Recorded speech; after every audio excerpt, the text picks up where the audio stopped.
Make no mistake about what this is. This is Donald Trump's terrorist attack on Los Angeles. And with its undercurrent of warning and preview to and against all the other metropolitan areas still free of MAGA fascism, it is also Donald Trump's terrorist threat against all of America. What else do you call it? What else can you call it when you send in an unknown number of masked Gestapo fired with authoritarian and racist fervor, their consciences muted by decades of hateful brainwashing, to seize, violate, and disappear civilians, largely from one ethnic group, from their homes, from their streets, from their children's high school graduation ceremonies, and then send them to anywhere. Send them to torture camps in lethally dangerous foreign countries. Send them to the basements of the ICE facility in L.A. overnight without water or food or electricity. Send them to wherever you want to keep them while often farcical legal cases are manufactured against them, as in the story of Kilmar Abrego Garcia. What else do you call it when on top of this preliminary stage of ethnic cleansing, you begin to beat and threaten and seize those patriotic Americans protesting Donald Trump's use of the Constitution as something with which he can wipe his ass? What else do you call it when after these unforgivable, disqualifying acts, you bypass the police department of Los Angeles, and you bypass the mayor of Los Angeles, and you bypass the governor of California, all of whom correctly describe the proportions of the clashes over the Nazi-like raids as minor events? When you bypass these clear and sober conclusions, and you nationalize 2,000 California National Guardsmen and pit them against their fellow residents, and pit them against perhaps their own relatives, and then you get the unstable, hallucinating Secretary of Defense ready to send in active duty Marines because people tried to save their neighbors and their relatives from existential life and death kidnapping by ICE.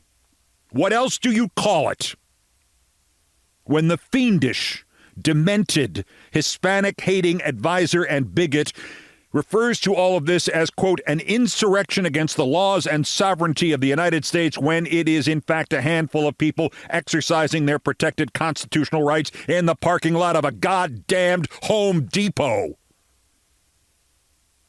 It is terrorism.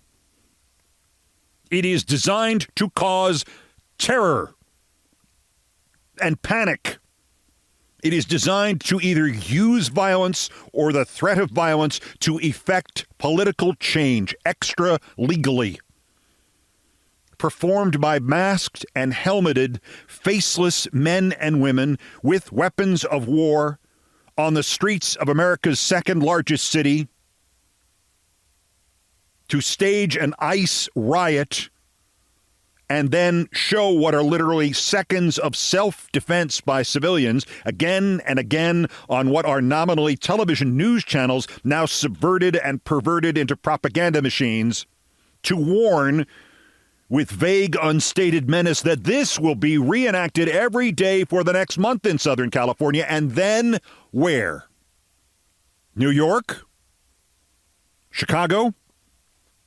Washington, D.C., where by coincidence there will be a parade of military hardware at the end of this week, a parade that would have made Stalin and the Kremlin blush, to celebrate the birthday of the, quote, commander-in-chief, unquote, the one who did everything he could 5 times to avoid serving in the military, to avoid even the kind of lip service completed by the George W. Bushes of this world. It is terrorism. It is Donald Trump's terrorism. It is Donald Trump's terrorist attack on Los Angeles, on all of us. Call it what it is. The reality of the events on the ground in Southern California is something altogether different.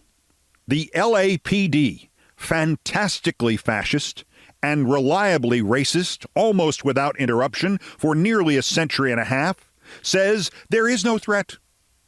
No National Guard is required. No goddamn Marines. They have it covered.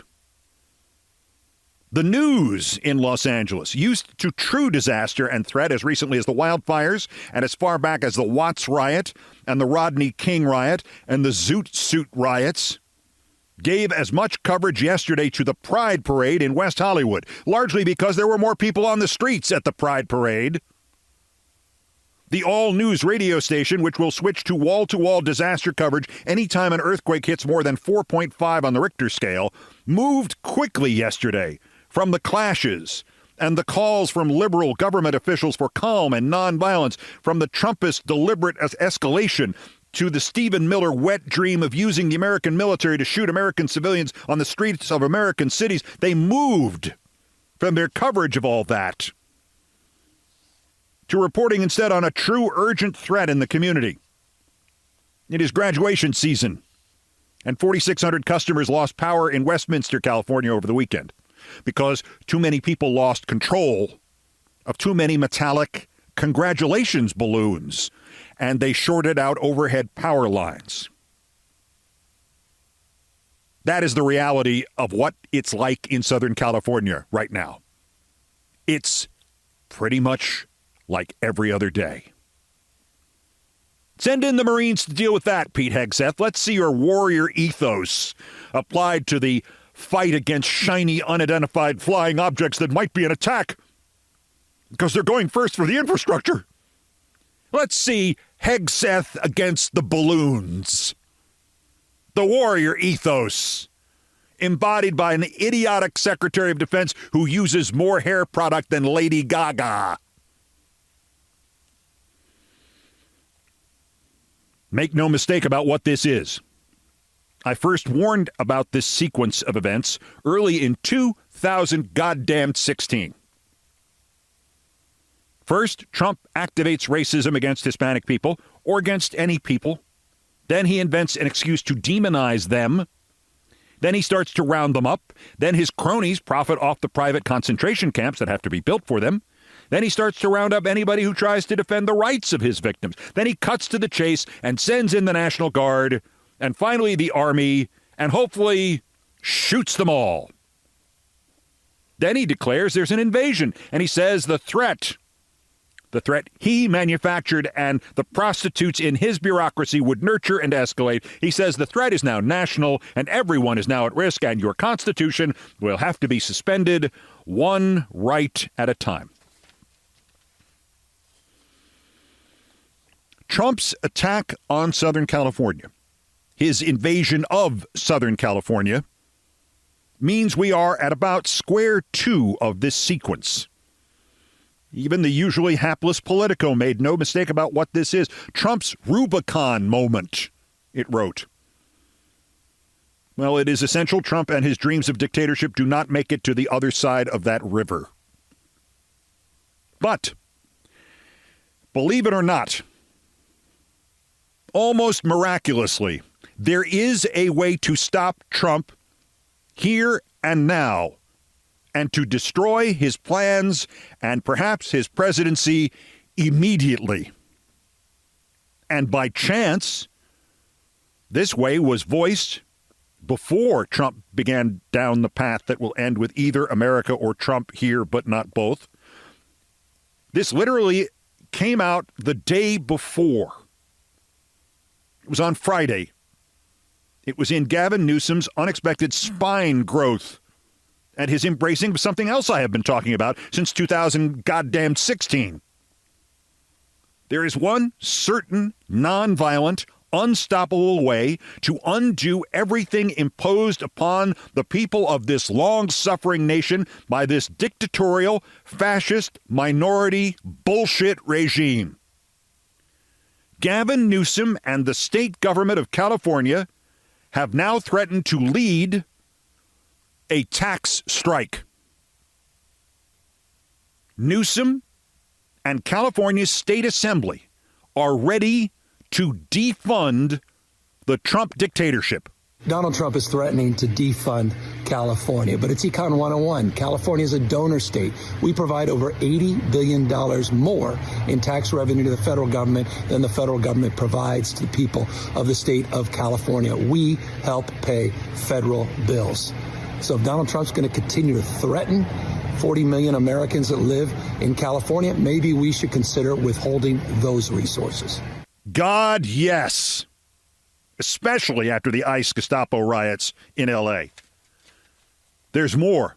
Quote, I'll use every legal and constitutional tool available to defend California, says the state assembly speaker, Robert Rivas, in the wake of the Trump threat to cut off any federal money that he can that is owed to California. Quoting again, we must look at every option, including withholding federal taxes. That's $692 billion in federal taxes paid by California and its residents per year. The figure that Newsom quoted there, the $80 billion, that's the gap.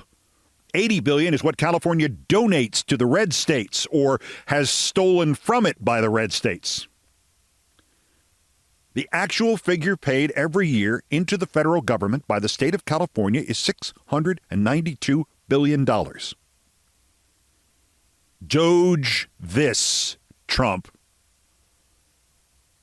Governor, do it. Do it now. Do it in every blue state. The gap is bigger in New York. Do it, and they will be metaphorically starving in the streets of the red states by this Friday. I have been saying for 8 years that ultimately it will come down to this, that the last line of defense of this country and its future and its democracy is not civil war or mass protest or judicial resurrection, but rather shutting down the blue state ATM. I have said that ultimately, if this means you and I have to stop paying our federal taxes and run those risks, so be it. Of course, there is an obvious problem with that. If 100% of us stop paying our federal taxes, the administration falls and Trump flees the country by the end of the week. If 1% of us stop paying our federal taxes, you and I will get arrested and prosecuted.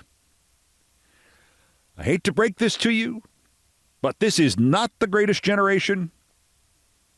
And the number of us who would actually take that risk now in this America, well, that 1% figure I just quoted might be wildly optimistic, to say nothing of the increasingly automatic nature of federal tax deductions. How many of us could actually stop paying our federal taxes?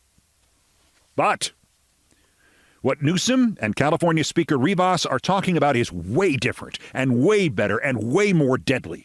It is not you and I taking the risk now. It is the state of California taking the lead. It is not a consumer tax strike. It is a declaration of economic war by the most economically powerful state in the nation, the fourth biggest economy in the world, against Donald Trump and the leech states that put him in power and currently control the country as a minority and control us, the majority, and are endeavoring at this moment to make slaves out of us. But here it is, Gavin Newsom taking the risk, California taking the risk, leaders leading. Hot damn, Governor. If you do this, if you just carry this threat out far enough and long enough to break Trump, I'll not only forgive you your silly pandering to the fascists on that podcast, I'll work for your presidential campaign. I'll nominate you myself. I'll carry you to the convention. This is the best option to defeat Trump and restore the vaguely fair America of 2016 that we have seen since 2016. Biden and Garland screwed the pooch on convicting Trump, and he might have run out the clock anyway. And even if he didn't, he would have run from prison. And even if he didn't do that, somebody else would have run on a promise to pardon him and restore him. In many ways, but especially this one, Donald Trump is a cockroach. But this is gold. Gold. Because there are no nuclear options left to Trump with which he can get withheld federal taxes out of the hands of California. You can't do it with the National Guard. You can't do it with Marines. You can't do it with Pete Hegseth's hair mousse. You can't do it with court orders. You can't do it without the state's cooperation. And even though I am sitting here looking at New York's key Democrats likely being not just Kathy Hochul, but also Andrew Cuomo, it could even inspire the other blue states in the same boat to reassert economic control of this nation and break the red states tomorrow. That economic disparity is extraordinary. Calculating it is extraordinarily difficult. Newsom's number, California pays in $80 billion a year more than it gets out in the federal funds Trump has threatened to cut off. That's almost certainly better and more accurate than anything I could come up with. A decade ago, Business Insider produced a startling number. The 22 reddest states in the country were taking out $425 billion a year from the federal government, more than they were putting in. New York's figure as a so-called donor state, essentially by itself, kept the state of South Carolina alive. Texas, where fully a quarter of state revenue comes from the federal government, does not go bankrupt every year, only because that money that the taxpayers in California and Illinois and Minnesota put in, never see again, and goes to Texas. And on top of the pure economics, there is the unmitigated hypocritical gall of the MAGA states. They survive because of that part of our nation that has always been socialist. Share the wealth. Florida is socialist. Florida gets a kind of state-to-state Social Security. Or Medicare, perhaps, is a more accurate comp. Socialist. Hell, socialist. From each according to his ability, to each according to his needs, Florida is communist. As a worthwhile aside, search that phrase, and you will see that a lot of people seem to think from each according to his ability comes from the Bible. Back to the point. Newsom, we pay over $80 billion more in taxes than we get back. Maybe it's time to cut that off. Speaker Rivas, we must look at every option, including withholding federal taxes. Oh, hallelujah. This is the Manhattan Project of the war against Trump. This, and maybe just the threat of this, maybe just the first steps towards this, they are enough to get almost any concession needed from the red states because the government in those states would literally run out of money within months at most. The Rockefeller Institute of Government has the stark numbers, and they will amaze you. Nearly a third of the budget in Montana is federal money. Yours, mine, California's. 30% in Kentucky, 30% in Louisiana, 29% in Alaska and Wyoming, 27% in West Virginia. The entire framework of Republican deceit and the MAGA cloud of cult worship would crumble before the economic reality of everything suddenly, tomorrow, shutting off in Louisiana. But the blue states, wouldn't the federal funds stop arriving in the blue states too? Sure they would. Too bad there wouldn't be any handy pot of, say, money California did not send to Trump, which would be $80 billion larger than it would have been otherwise.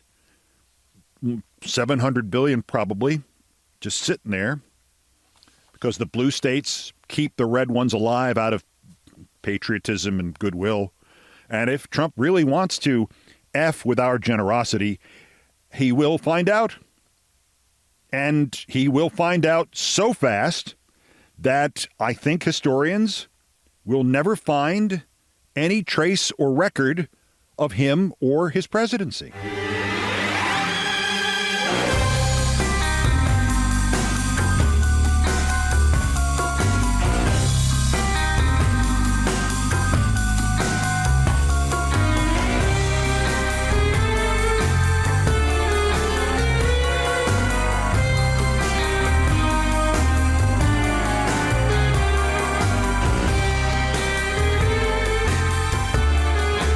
Let's circle back to ICE and Los Angeles and the man who is rapidly becoming the Colonel Dreyfus of our 21st century prejudiced, morally bankrupt, racist prosecution, Kilmar Abrego Garcia. There are two remarkable things about this persecution. One is that Trump and Trump's whores spent weeks insisting that even if he was kidnapped without cause, there was now no way to ever get him back from El Salvador. Oh, wait, there he is. He's in Nashville now. The second is, how have his attorneys not yet filed a suit charging the government with what Trump and his idiots are almost boasting about, that they have now maliciously prosecuted him? This is a crime. People must go to jail for this. Pam Bondi would be an excellent choice, and Mr. Abrego Garcia must receive millions in damages, period. Traffic stop years ago. No evidence, no case, no charges, no nothing. You may leave. He's then kidnapped by ICE, disappeared out of our country. Even the Trump lawyer admits to the court that they grabbed a man not deserving of prosecution, let alone rendition. And while they try to keep him in a torture chamber for the rest of his life, they manufacture a case for him based on the traffic stop, which produced the conclusion of his innocence.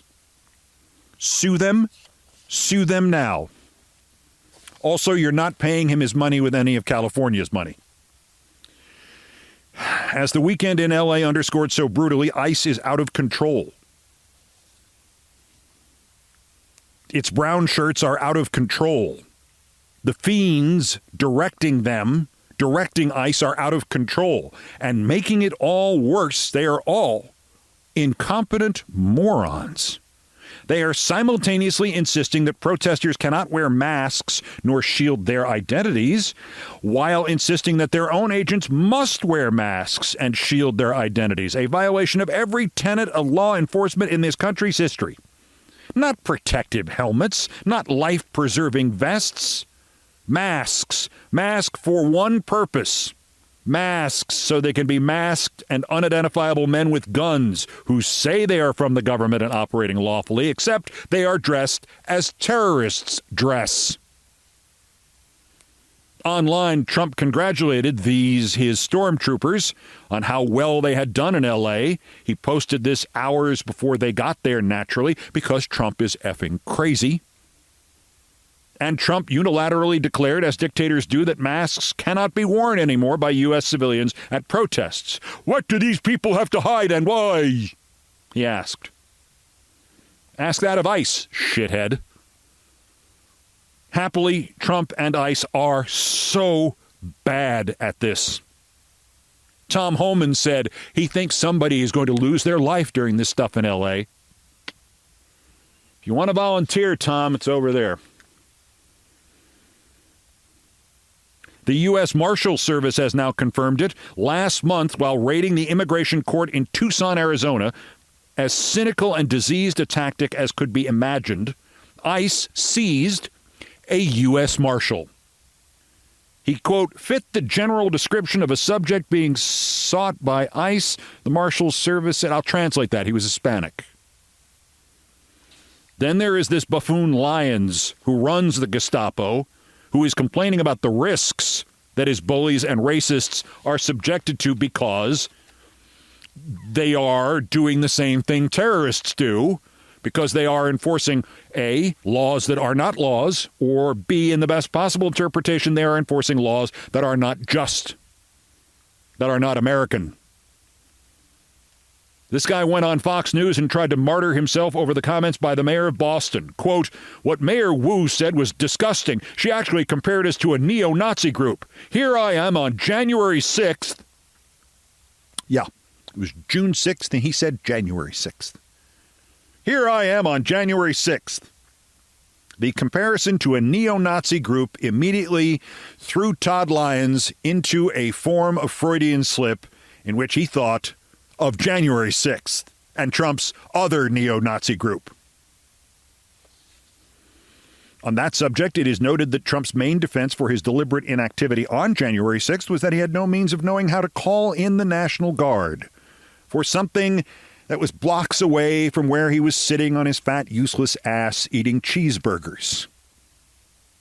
And yet, he just called in the National Guard from where he sat on his fat, useless ass eating cheeseburgers for something 2,700 miles away.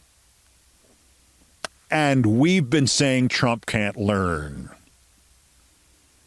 And, of course, then there is the mundanity of hypocrisy on the personal level, the individual bankruptcy of those involved in this. The mobilization of the California Guard had to go through Homeland Security Secretary Christie Shoot-'em-up Nome, now with 8 new action dress-up outfits. It had to go over the head of the individual actually in charge of the California National Guard, Governor Newsom. Secretary Nome was all for riding roughshod over the states. Here's Secretary Nome while governor, February 1st of last year, quote, South Dakota is united in our support of our state's constitutional right to defend itself.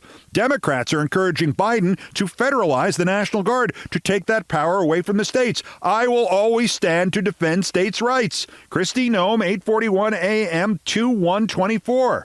Well, now we know exactly how long forever is. The time between 2/1/24 and 6/8/25. I would suggest Christy Nome has sold her soul, but obviously that happened long ago. Presumably they removed it last time she went in for a touch-up. And lastly, on the subject of personal failure and the mundanity of hypocrisy, there is the chairman of Disney, my former friend Bob Iger. You will recall Bob sold his soul months ago when he turned Trump's idiotic lawsuit against ABC News over a George Stephanopoulos interview into an opportunity to wipe the illegality off of a bribe. And this is what Bob bought with that. Terry Moran, the reporter the White House agreed to after Iger ceded even more of ABC's independence in arranging an interview with the dementia patient in chief, Terry Moran wrote a sober, clear, cool-headed, accurate analysis of the emotional disturbance inside Stephen Miller that is suggested daily by Miller's public hysteria about L.A. and about 1,000 matters before L.A. But, of course, Miller is from L.A. Moran posted this, then deleted it. I'm not sure why Terry did that. Miller went on and on online about this Sunday, insisting it proved media bias and blah, blah, blah, we get it, you're nuts, and insisted the most important part was blah, blah, blah, we get it, the Hispanic girl at Santa Monica High School wouldn't go out with you. What Miller did not do was deny anything that Terry Moran wrote about him. Meanwhile, all the White House and its resident nitwit Caroline, his name was Hilter Levitt, wanted to talk about yesterday was how ABC better punish Terry Moran, and it did. Bob Iger's company suspended him. Time frame undecided. Pending further evaluation. A reporter reporting the truth gets suspended by Bob effing Iger. Jesus H. Christ, Bob. The people of ABC News and the people in every ABC newsroom in America and the people at ESPN and at every other Disney property dealing in the coverage of the world should walk out in protest, should walk off their shows today. Because guess what, my old friends in both shops? Guess what, Robin Roberts? Guess what, Chris Berman? Guess what, everybody? You'll be next. Bob has no choice but to sell you all out now. He is a Trump whore now. When I met Bob 47 years ago, he told me his dream was to be on the air, sportscaster. Circumstances, he said, led him instead into management, and he would have had no complaints about the life he expected he would then lead, but it would still be his second choice. He would still die, still wanting to be a sportscaster or a newscaster and having never done so. Well, here's your chance, Bob. Really whore yourself out, Bob. Take everybody at ABC off the air whom Trump doesn't like, and Bob, that would be everybody. And Bob, just go on the air and do all the effing newscasts yourself. By the way, for 30-odd years, from 1979 to like 2012, 13, I believed what Bob had told me in his office at Wide World of Sports about why he stopped being on air and went into the business and budgeting end instead, and what would happen to him as a result. And then I met his longtime assistant, Pat Philly, when Pat was president of news for Comcast. And I told her that story and how much I admired Bob because he gave a great piece of advice with that. And Pat Philly laughed and said, "Oh, Bob, Keith, he told you that? He stopped being a sportscaster because he sucked." Also of interest here, what do you mean Jake Tapper claims his Biden book sold 150,000 copies, but the official Nielsen book scan data says it's less than half of that? What could have caused that kind of discrepancy? You don't think a former newscaster who sold his soul to please Trump would? No, it's unthinkable. That's next. This is Countdown. This is Countdown with Keith Olbermann.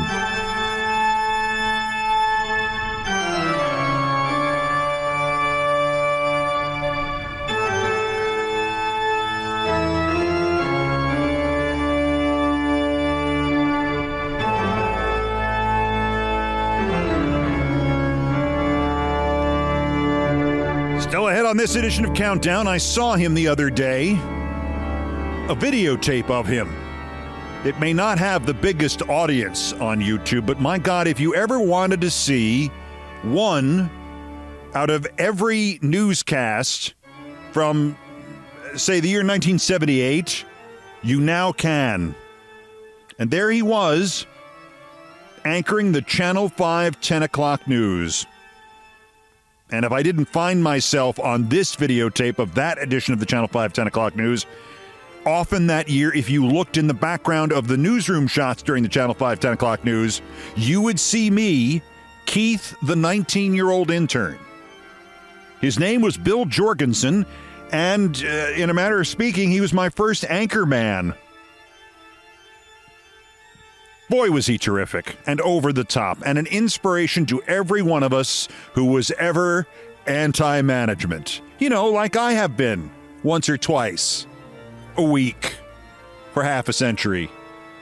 Anyway, let me tell you about my summer as an intern for Bill Jorgensen, including the story of the day they fired him and he allegedly said, "If I have to go, I'm taking all of you with me." Next, in Things I Promised Not to Tell.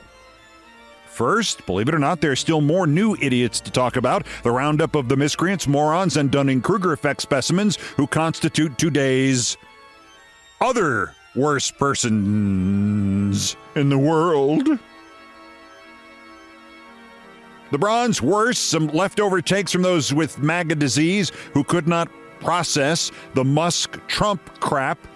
Just too good to ignore. Two of them from Dinesh D'Souza and a troll account with 400 or so followers that got amplified when Alex Jones replied to this. The troll first. Buck Millions. That's the name of the account. Buck Millions. Now you understand the pain in Dan Bongino's eyes when you see him on any public media. He knows. He knows the reasons the Epstein list won't drop. He knows the assassination was faked. He knows the level of the grift with foreign money and Middle Eastern countries. Sad to see. To which Alex Jones replied, "Maybe." 2 words. Maybe. Oh my God, though, that phrase, the pain in Dan Bongino's eyes. The pain in Dan Bongino's eyes comes from A, having to work for a living for the first time, and B, when, just like Rudy Giuliani, the mascara he uses to draw in his hair begins to run and runs into his eyes. The pain in Dan Bongino's eyes. Then quit. Go back to whatever the hell it was you were doing before. Christ. The D'Souza one was even wilder. Is this some sort of perverse scheme to force the release of the Epstein files? How great it would be to have a horde of bad guys publicly exposed. Then Trump and Elon break out the champagne. Elon says, "Told you I could get Democrats to scream for that list." Laughter! Exclamation point. The confidence from this idiot that was 4D chess by Trump and Musk to publicly expose a horde of bad guys, when Trump and Musk are the bad guys, lasted only 10 minutes. Even D'Souza came back to announce literally 10 minutes later, 5:41 p.m., 5:51 p.m. Keeping your team together is one of the great challenges of leadership. Is it even conceivable the Democrats would alienate George and Alex Soros the way the GOP has alienated Elon Musk? It doesn't matter whose fault it is. This is an unmitigated disaster for our side. So, okay, first off, you've just compared your man Musk to George Soros. Still, the best part of this is D'Souza's first tweet and his conclusion that this was some sort of wrestling fake fight move, ending with the quote, laughter. The runner-up were Sir good old Jake Tapper and Alex Thompson and their BBB, Bullshit Biden book. I'll just read what Lachlan Cartwright wrote about this in Breaker. Quote, despite claims it has sold 150,000 copies, Jake Tapper and Alex Thompson's Biden book Original Sin has sold 70,000 copies through the end of May per Nielsen BookScan data. The duo sold 17,000 books last week, down 53,000 copies from the first week, thanks in large part to nonstop promotion on CNN. It wasn't the promotion on CNN that caused the drop. It was the promotion. You know what he means. Now, an exaggeration of book sales by more than, say, 50%. That makes Jake Tapper and that gossip columnist Alex Thompson look pretty bad. On the other hand, maybe there's nothing actually nefarious here. Maybe Jake Tapper is just beginning to have mental acuity problems. Anyway, I'm sure the book will sell so much better when, to steal the old Chevy Chase joke from Saturday Night Live, when it will sell so much better because they bypassed the traditional paperback version and the publishers go straight to confetti. The runner-up were New York State Senator Jessica Ramos and disgraced ex-governor but still sleazebag Andrew Cuomo, both of them candidates for mayor here in Fun City. They are also reprehensible political reptiles. Friday, Ramos endorsed Cuomo. She has the right to do that. It, of course, means you are dead in the Democratic Party, even here in New York, with the worst Democratic Party in a blue state in world history. But you go right into the garbage disposal politically in this one for doing this. But you can do it. It's okay. Go ahead, endorse him. But Ramos's perfidy is special because there were reports that her campaign has not been paying its bills. And then suddenly, right after this endorsement, rumors that she'd been promised a spot in a Cuomo administration if the Democrat in name only, human in name only, wins City Hall to continue our lovely streak of finding the worst possible people to run Big Town. Jessica Ramos said, with Trump threatening to bulldoze New York and take us backward, we need someone in City Hall who knows how to hold the line and deliver under pressure.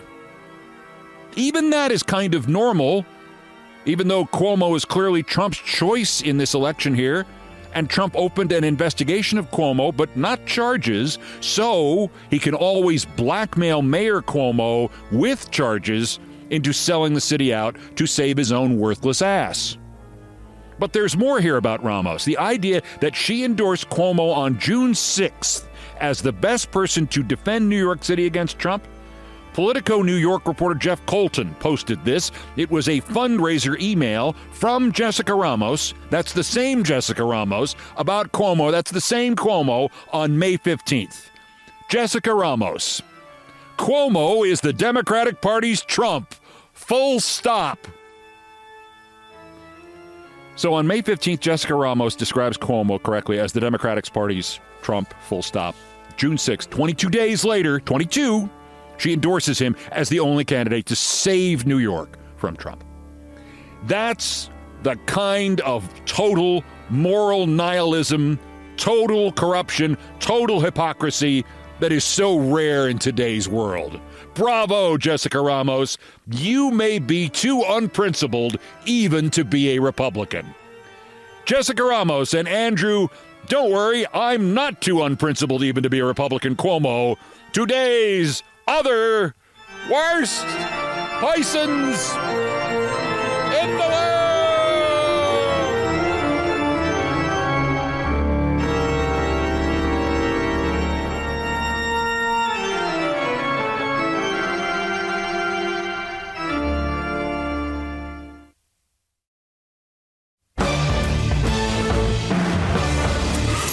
p.m.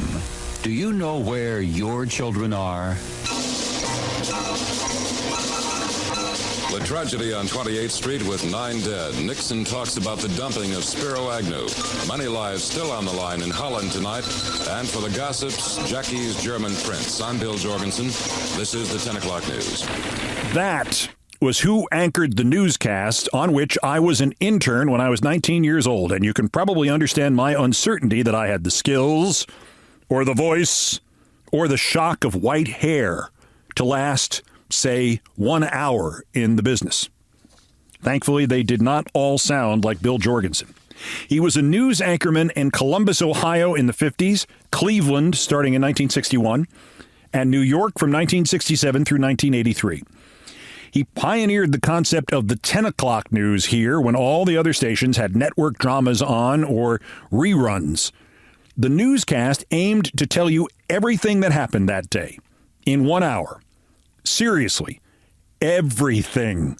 This was made more plausible by the fact that Bill Jorgensen kinda sounded like God. He did not suffer fools gladly, and he thought all television executives were fools. I'd like to say I got that from him, but I doubt it. By 1978, year 12 for him in New York, he had pretty much run out of patience with the executives at Channel 5, and he was beginning to lash out. And everybody agreed a month or two off would be a good idea. So he bought a Winnebago, and he and the wife took off to see America on a sabbatical.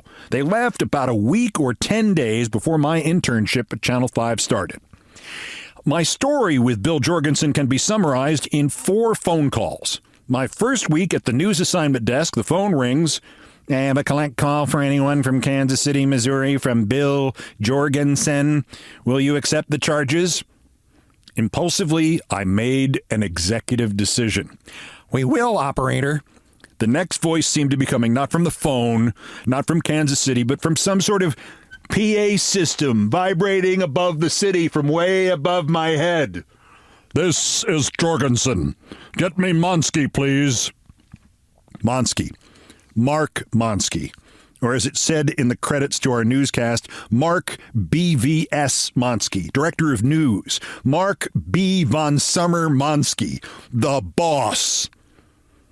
The news director. The bad news was Mark B. von Summer Monsky carried a gun. The good news was he liked me. I told his secretary handled the call, got Monsky. 3 minutes later, Monsky came out and said to all of us at the desk, me included, for God's sakes, Jorgensen just called from Kansas City. They were having breakfast at the International House of Pancakes. They come out, he and the wife, to the parking lot, and somebody has stolen the Winnebago. We got to get them out of there. They have nothing. Wire them some cash or something. Hereupon, the news director reached into his pocket and grabbed a stack of bills. Here's $500. The sabbatical had not started all that well. On the other hand, only once before in my life had I seen $500 in cash. The sabbatical had been noticed, however. We interns were given instructions on what to do when we got phone calls like phone call number 2. What happened to Bill Jorgensen? Asked the woman who said she was from Boonton, New Jersey. He's on assignment, ma'am, I said. We expect him back in, I believe, 2 weeks, perhaps sooner. She laughed at me. Yeah, sabbatical. Like you bastards assigned George Sharman to a sabbatical. There had been 3 primary anchors of the Channel 5 10 o'clock news, Jorgensen, his deputy, George Sharman, who also had a shock of white hair, and their deputy, Bill McCreary. And then one day, George Sharman was gone, and a new kid from California had replaced him. They did this to the assignment desk one weekend as well. I was interning for Steve, the assignment editor, on Friday, and said goodbye and have a nice weekend to him, and he said the same to me. And then on Monday, I was working for Joe, the new assignment editor. I said to my first mentor at Channel 5, a researcher named Stanley Pinsley, as quick as death. And Stanley paused, and he congratulated me. You figured out the entire news business, and you're only 19. Bill Jorgensen came back to the newsroom soon after. I had not known him before. I didn't really know him now. He came out of his office only occasionally. Might as well have worn a hood over his head. No eye contact. He ducked out a side door. One night that they didn't fire the assignment editors, so at 9:45 we all sat back and prepared to finally exhale after a crazy day and watch the actual newscast in progress. And now comes phone call number 3. Channel 5 News. This is Jorgensen. Who's this? I thought quickly.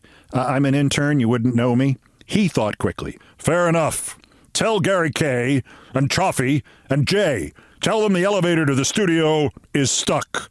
Use the stairs. Goodbye. I did as told. I went back to producer's row.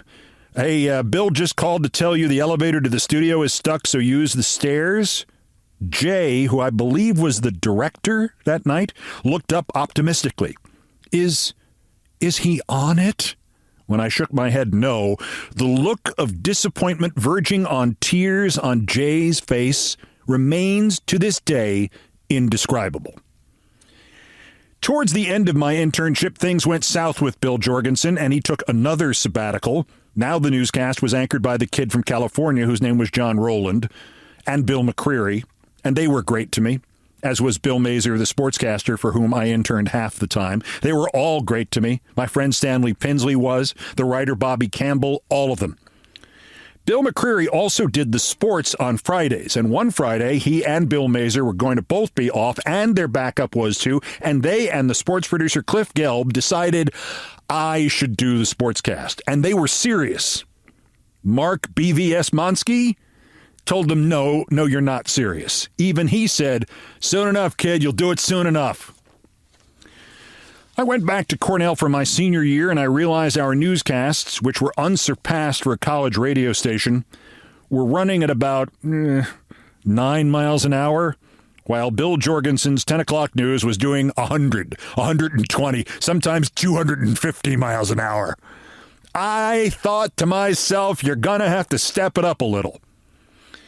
Anyway, one night the next March, there's a ring in my apartment at 207 Delaware Avenue, Ithaca, New York, and it's a phone call number 4, and it's my friend Stanley Pinsley calling from Channel 5, and I'm going to emphasize, this is what he told me in 1979. It was only later confirmed for me by one other source, so who knows? Oh, you missed it, Bubby, Stanley said. Jorgensen's back. Well, he was back. He comes in, he does a week, he's shaky as hell. Monsky and the general manager take him to lunch. They tell him, we're letting you go.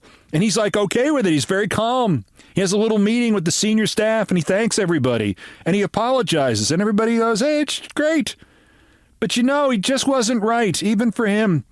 So today, evidently, before I got in, he's got a little practical joke to play on everybody. And from what he said as they took him out of the building, he thought this would show everybody he was handling his firing okay. So I guess about 5, he comes out of his office carrying this big box. And on each side of the box, it's got one word stenciled on it. Dynamite. And he stands by producer's row and he says, if I have to go, I'm taking all yous with me. And the box doesn't look real, but who knows with Jorgensen? So Chaffee hits him high, and Gary K hits him low, and Jay grabs the box as it falls, and that's the last we've seen of Jorgensen. I understand he's resting somewhere. I'm sorry you missed it. On March 14th, 1979, Channel 5 in New York announced that Bill Jorgensen had resigned, and his lawyer told the New York Times he had quit to go do something better. And I just assumed, well, even as crazy as I found television news in my slice of my internship, that would be the end of him. And then, on April 6th, Stanley calls me again. Bobby, guess who's the new anchor guy at Channel 11? Jorgensen! What a business! You sure you want those job referrals? He started on the Channel 11 news at 10 on April 23rd, 1979. He'd barely been off the air 1 month. He lasted 4 years. He was 96 when he died, according to his daughter, on March 13th. Nobody noted this, but March 13th, was the 57th anniversary of the first edition of Channel 5's 10 o'clock news with Bill Jorgensen. Even his obituary in the New York Times said, quote, Mr. Jorgensen struggled with station management. Clearly, he did not struggle enough, however, to outweigh his skill and his drive and his brilliance and his dedication to journalism and his voice, and especially his sign-off. He was, now that I think of it, the last newscaster I knew who had his own sign-off. There's our report for tonight. Bill Jorgensen for Channel 5 News. Thanking you for your time this time. Until next time.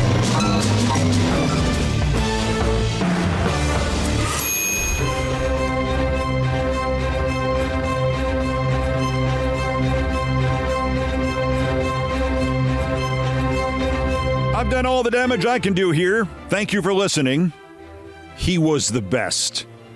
And in retrospect, he was the most fun. Most of our countdown music was arranged, produced, and performed by Brian Ray and John Philip Chanel, our musical directors of Countdown, also a couple of fun guys. It was produced by TKO Brothers.